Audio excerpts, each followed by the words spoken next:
«Золотая башня» – так называется международный кинофестиваль, который стартовал в Ингушетии. Накануне в Назрановском доме культуры прошло его торжественное открытие. По этому поводу здесь собрались именитые гости проекта, заслуженные деятели культуры, артисты театра и кино. Фестиваль продлится до 25 октября. На суд зрителей свои киноработы представят режиссеры из разных стран мира. Мария Мистоева окунулась в атмосферу праздника.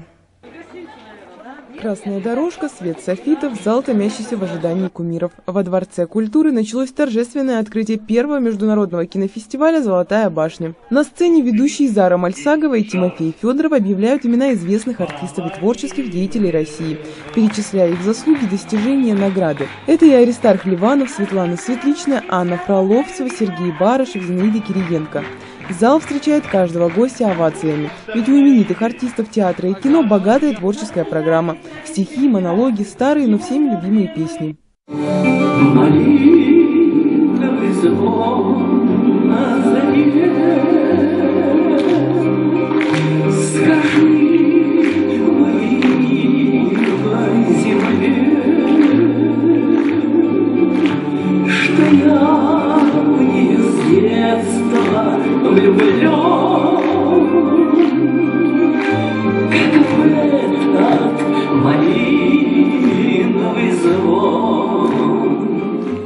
Сжала руки под словной вуалью.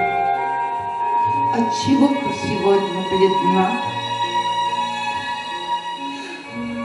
От того, что я терпкой печалью напоила его до пьяна.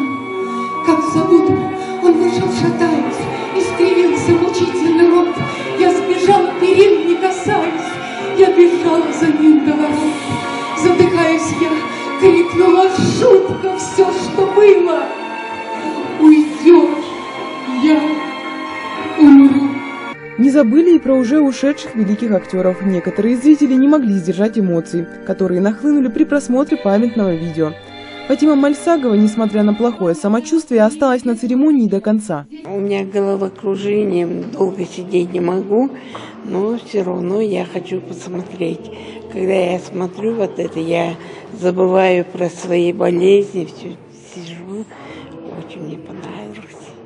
А Жансура Атаушева уверена, кинофестиваль доказывает, что республика развивается не только в сфере экономики. Вот этот кинофестиваль – это не только событие в культурной жизни, но и в общественно-политической жизни нашей республики. И оно свидетельствует прежде всего о той громадной работе, которую наше руководство осуществляет не только в сфере экономики. Это более очевидно, это зримо, но и в других сферах, в том числе и в сфере культуры. Многие из гостей кинофестиваля «Золотая башня» впервые приехали в Ингушетию, но те, что уже успели побывать, заметили большие изменения. Проехали старую столицу, проехали новую и удивлялись, какой большой город, новая столица, потому что мы от гостиницы ехали в Дом культуры, Дворец культуры, можно сказать, довольно долго. И думаем, ничего себе, или нас на окраине поселили, так нет, гостиница чудесная. Так что все очень красиво и строится с национальным каким-то лицом.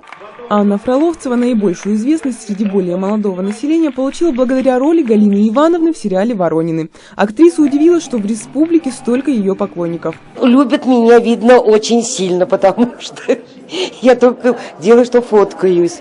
Это очень приятно. Вот кто бы сказал, что мне это надоело, мне это приятно. Но не надо обманывать, приятно. По киношной традиции открытие фестиваля ознаменовала режиссерская хлопушка. Дубль первый! Фестиваль открыт! Фестиваль продлится до 25 октября. На суд зрителей свои киноработы представят режиссеры из разных стран мира.